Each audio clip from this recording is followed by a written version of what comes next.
Welcome, everyone. Thank you for joining us for today's Appraisal Buzzcast. I'm Jim Morrison. With me, as always, is our host, Hal Humphreys. Hey, Hal, how are you doing? I'm doing great, Jim. How are you? I'm doing fabulous.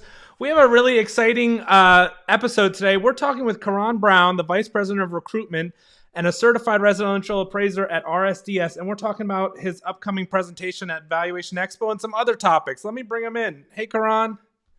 Hey, how you guys doing today? Doing fantastic and glad that you're here with us. Kharon, I can't thank you enough for taking the time to join us today. I know you're crazy busy. For our listeners that don't know anything about who Kharon is, tell us about you and RSDS, and can you tell us a little bit of how you got into this industry and your role there at RSDS? Yeah, definitely. And just to start, how I really, you thanked me, but I'm really so appreciative of the opportunity to get to present here in front of everybody, to get to present at Val Expo coming up in a couple months. So this is really big for me in my professional career, but also the opportunity to represent RSDS and to talk about what we're doing. That's huge. So to dive into it, I came from a very different background than what I assume most modern day appraisers came from in terms of access into the industry. I started in 2021 as a trainee with RSDS. So really central to our mission and our focus as a company has been to provide an avenue for trainees to get in, to be paired with a supervisor. So that was me in our first year as a company. Coming from education, I had got my master's degree in social research, but this was in the midst of COVID. And I did not think that I was going to continue in social research or teaching. That's really what my goal was at the time. But COVID kind of ruined that, made a lot of things look unattractive. And so I took a pivot. I took a real leap of faith to come join RSDS. And not too long into my time as a trainee, I was thankfully given the opportunity to join us as our, at that point, director of recruitment. Okay. And it sounds to me like, you say you didn't really want to follow through with the social research business, but I mean, let's be honest, you're in the social research business as a real estate appraiser. You analyze market behavior, the participants of the market, their behavior. I've often said that the real estate appraisal profession draws in from a lot of different areas, and that ability to research and analyze markets and participants, I mean, I think that falls squarely under what you studied.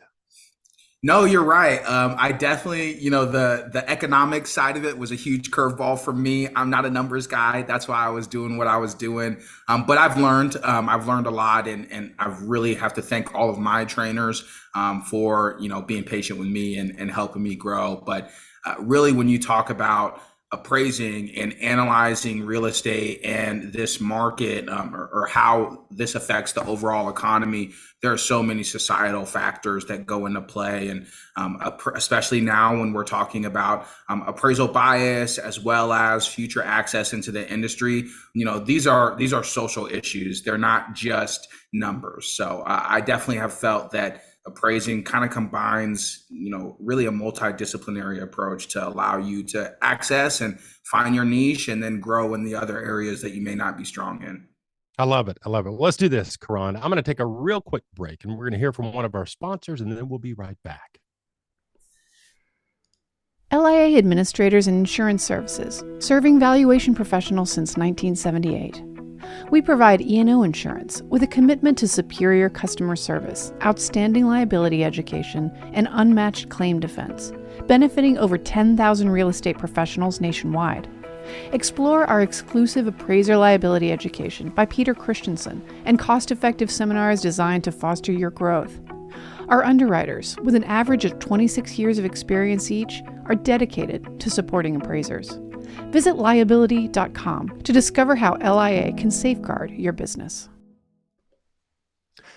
Welcome back, everyone. You're listening to the Appraisal Buzzcast. I'm Hal Humphreys, your host. I'm joined today by Kharon Brown. Kharon is an appraiser with RSDS. He is certified residential, and I'm just going to full disclosure. I have spent some time with Kharon. We got to spend a little bit of time together in DC. Kharon was here in Nashville a couple of months ago for the Arrow conference. We got to spend a little time there.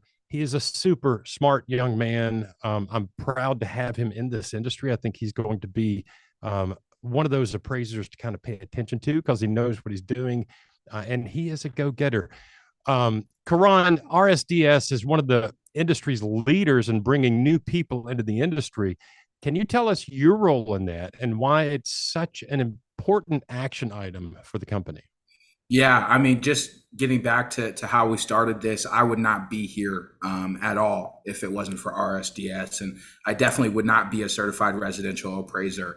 I myself knew nothing about the industry before I hopped into it. And that's an experience that I see a lot in my role as our vice president of recruitment. So my job is honestly to accept applicants and to let them know where we have opportunities for them to train and become a certified appraiser. So I'm really kind of the entry gate. I'm the guy that says, hey, we really need to invest in this person, or hey, this isn't a good fit. And that's a difficult role for a lot of reasons.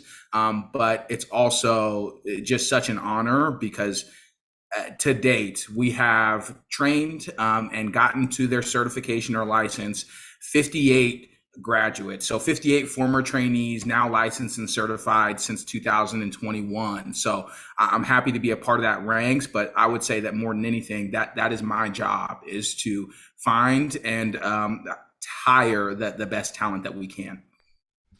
That is kind of an awesome responsibility to be the one that is kind of the gatekeeper for people that want to get into this industry. What are some of the things you look for in someone that is trying to become an appraiser that you think, that's our girl, we want to hire her? Yeah. When I first started this role, there was this book that was given to me that really, solidifies in one phrase how we do things. So, we hire for attitude, not aptitude. That's really a business-minded thing, but I also think that when you talk about the vast responsibility that a supervisor would potentially have to take on to commit to the journey of a potential trainee for a year, and depending on where you are and depending on how fast this person learns or how comfortable you are with them, could be 2 or 3 years before they're actually licensed or certified.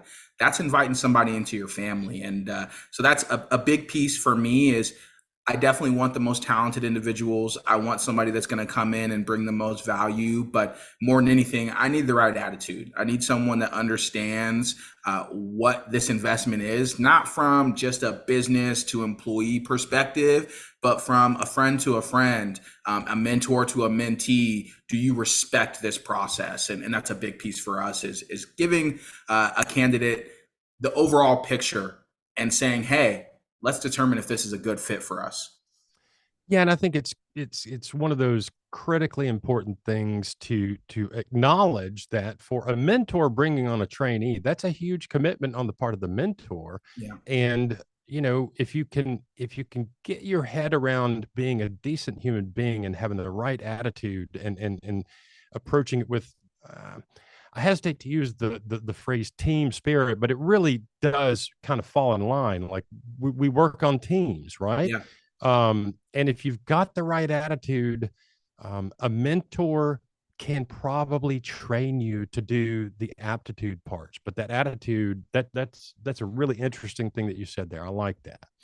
Yeah. Let's do this. I'm going to take one more quick break and hear from another commercial sponsor, and we'll be right back. The Dictionary of Real Estate Appraisal, 7th edition, is a landmark text that reflects the depth and breadth of appraisal knowledge. Each entry, definition, and reference has been painstakingly researched and designed to reflect an expert understanding of issues that currently impact the profession.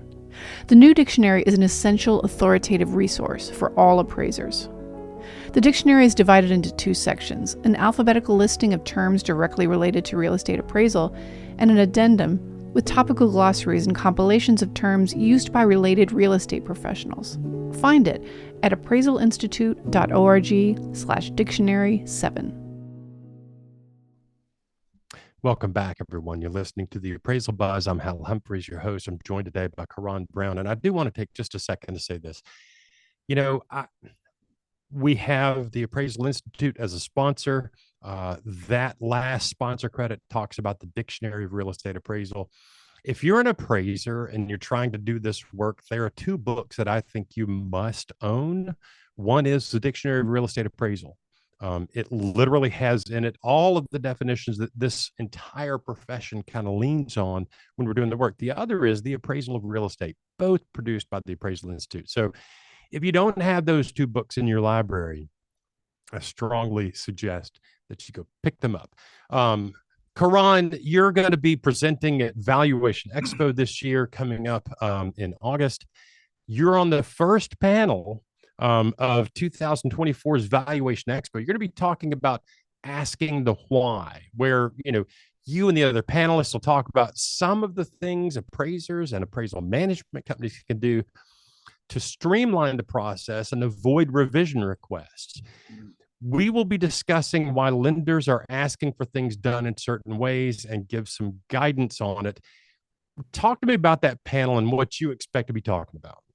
Yeah, I think that RSDS has a somewhat unique perspective in the sense that we're a firm that's comprised of close to 300 appraisers that are operating across the country. I know it's a big number. When I started, I was employee number 32. So believe me, the growth has been impressive. But, a big part of why we've been able to be successful and why we've grown to the point that we are is because of the how.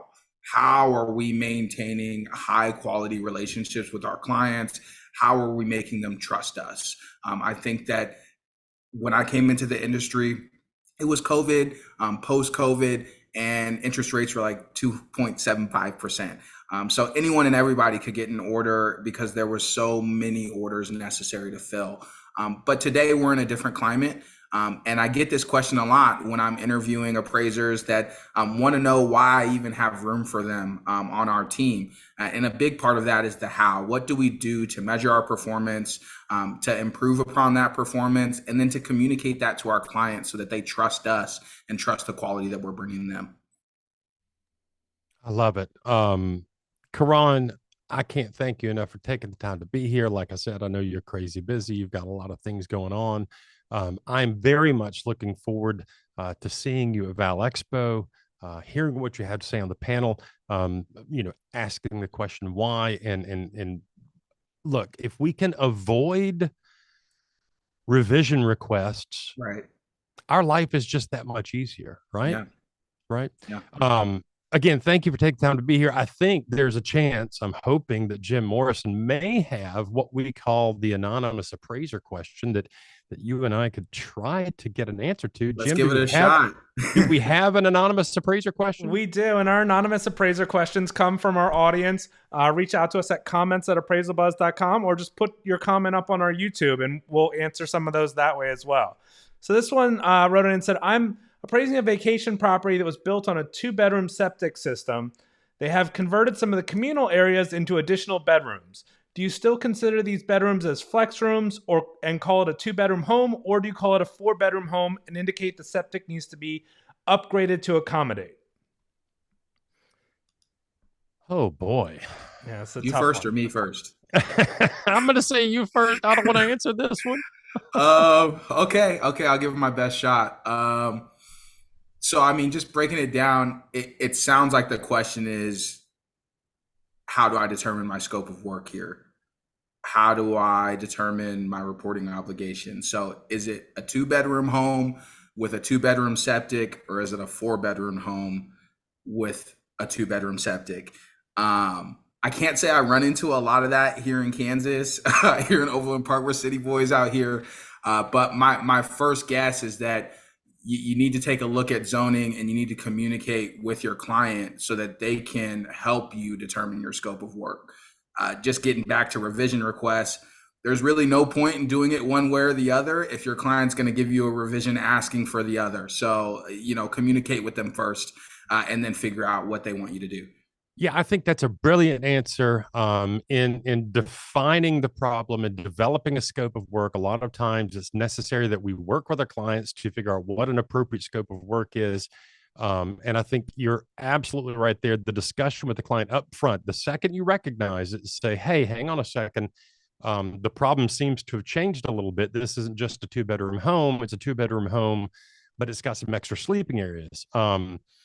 I will say a couple things. Number one, a lot of times, and I'm thinking specifically here in Tennessee, you've got a vacation area out in the sticks. There's no sewer, so you've got septic systems. A lot of times in those situations, there is no zoning to deal with. So then what do you do? And I think as appraisers, we have to think through the implications for the property going forward.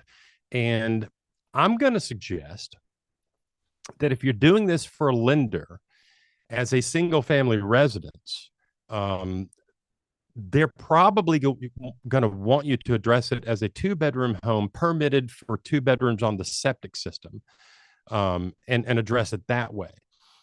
The question becomes, all right, so you've got other areas in the home that are maybe they have bunk beds or something like that. Couple things come to mind. Number one, septics are permitted in most areas of the country. They're permitted based on bedrooms, and they're permitted based on year-round occupancy. So the question becomes, if you got a vacation short-term rental or something like that, and you got people there on the weekend, like Friday and Saturday night, is there any real difference in the stress on the septic system compared to year-round occupancy by mom, dad, and 2 children that live in the 2 bedrooms? Maybe not. But I think at the end of the day, the correct thing to do is exactly what Kharon said, is stop the work, talk to your client and say, here's the issue. Let's define the problem further, and let's define the appropriate scope of work to answer that question. So I think you nailed it, Kharon. I think you absolutely nailed it. Couldn't do it without you, Hal. Could not.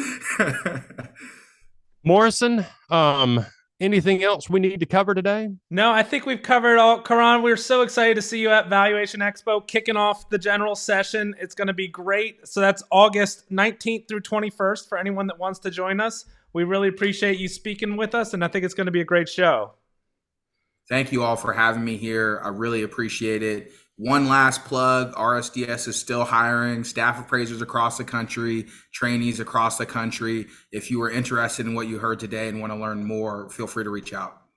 I love it. Again, Kharon Brown with RSDS. And, like I said, I've gotten to know Kharon over the past couple of years.